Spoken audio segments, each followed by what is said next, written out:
Alright, gang. What up? Um, so I'm retarded. I just watched The Perfect Storm, and all I knew about it was that it was some kind of fishing movie. And it had a picture. The the cover photo was a boat going over a massive wave, and it was like right at the top, and there was like no way that it could possibly get over the wave.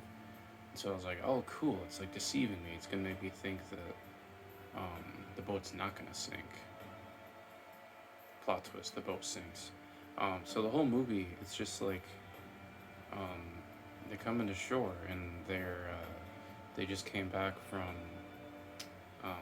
a fishing voyage, and they didn't have a very good run. They barely got any fish, and in fact, they have to go back out. Um, that's when the first act of the movie starts, or I guess second act. Um, but yeah, you learn about the characters, and they all leave to go get more fish, and they know the storm is coming. And yeah, basically they go out and they go way farther than they normally do, and so they catch all this fish, and all they got are problems. Like a shark gets on the board, gets on the deck, bites Mark Wahlberg in the leg. Yeah, Mark Wahlberg's in this movie. I didn't even know until I started it. Also, John C. Riley, um, George Clooney, um, uh, that guy from uh, the one of the bad guys from The Dark Knight, the one that gets like flipped over a car. And then there's another guy that I can't remember the name of, but he plays a villain in Starship Troopers. He's like the general in Starship Troopers. But yeah, so they go out to shore, and all this bad shit happens, all these omens. And so I'm thinking, like, they're just invincible, aren't they? Surely the cover photo of the movie can't be that the ship is gonna sink. And so they make it. They start coming back after getting all this fish because their ice maker broke. And so they're on their way back, and they wind up riding into the middle of two hurricanes. And they survive it for a while. And there's just like wave after wave, and there's this big moment where they survive this enormous wave.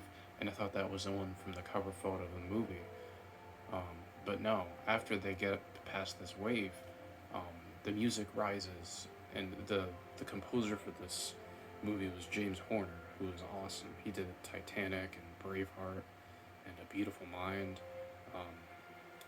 uh, Land Before Time. Jesus Christ, James Horner is awesome. But yeah, um, so the music swells after they get past this wave, and then another wave comes, and it fucking flips the boat, and everyone fucking dies. That's the movie. That's that's all there is. That was the movie. Like, I literally just explained it so accurately. It was so soul crushing. I don't know why this happy music is playing right now. I don't know. I don't know what the point of this movie was, other than to make me want to kill myself. Like, fishermen die? Is that the point of the movie? Like, ultimately, it was the captain's fault. I'm gonna turn off this probably copyrighted music in case this gets a million views. You know. So ultimately, it was the captain's fault. George Clooney was the captain. George Clooney fucked up. Like, he knew the storm was coming, and he still chose to risk it. He could have turned back sooner, because they basically, on their first voyage that they get back from in the beginning of the movie, they had like barely any fish, and so they went out and they got tons of fish because they went way out farther, and they could have turned back because the captain knew the storm was coming. This is another thing that dates this movie. Is the only way that they knew the storm was coming was a goddamn fax machine. The captain was looking at a fax machine of the storm. And he's like, "Nah, I'm gonna kill everyone." George Clooney just was like, "Yo, fuck my crew. I don't give a shit. I don't give a single fuck about this goddamn crew. They're all gonna get it." So I don't know what the fuck what that was. don't know why the music was so happy. Like, all of them died. And also, this crew, um, there was like this crew of Coast Guards that um, another ship called in because the ship that I was talking about, their antenna broke, and so they couldn't contact their friends, their other fishing buddies, and so their buddies knew that they were going into the storm without knowing, and they couldn't tell them because their antenna broke off in the storm. Um, so they called in a mayday on the ship, and then this Coast Guard helicopter goes to try to save them, and it winds up running out of gas, and like three of the crew members die. Like 10 people died in this movie. I don't understand. Like, why did they make a movie about this? That was soul crushing. It was like worse than The Heart of the Sea. And the music was so happy. You heard it. You heard the copyrighted James Horner music. It was so happy. I don't know why. I'm not happy.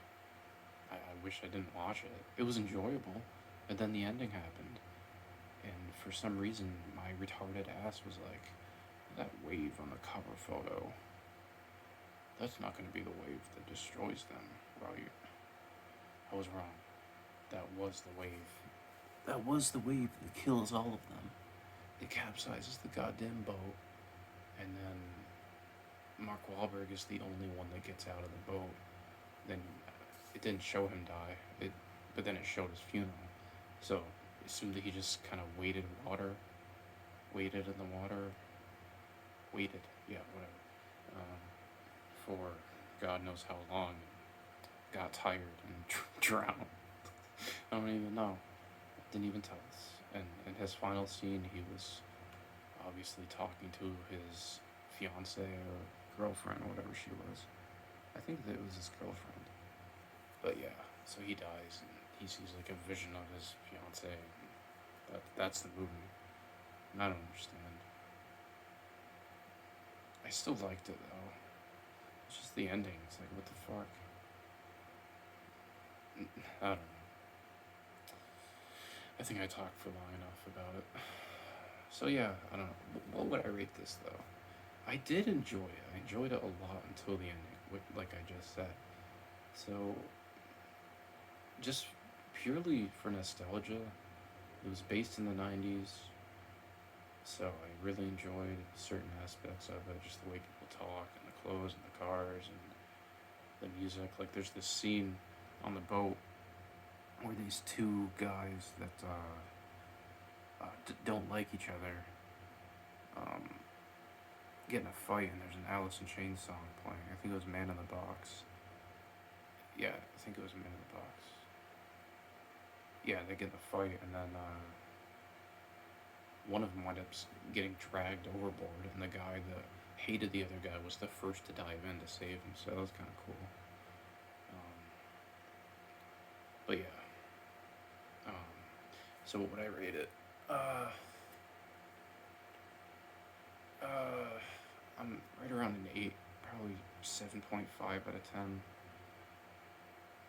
Like, it was perfect until the ending. There wasn't any, like, clear message. It was just, like, I guess at the funeral, like, the priest or whatever was, like, saying the fishermen are brave. But also the Coast Guard guys that died trying to save them. It's like, what's the message there? It's like, don't be a Coast Guard guy.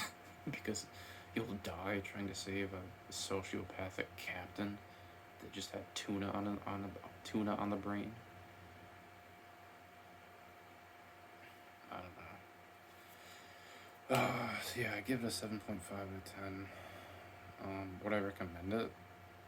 Like, if you're not stupid like me, and you know that they're gonna die, or at least it's not gonna have a happy ending, like, yeah, go ahead and watch it because you'll really enjoy it. Mark Wahlberg, John C. Reilly, George Clooney, And there's like three other actors that I couldn't remember their names, but they're awesome. They're like really good actors. Mark Wahlberg was great. This must have got nominations because George Clooney was awesome. Really, all of the performances were great.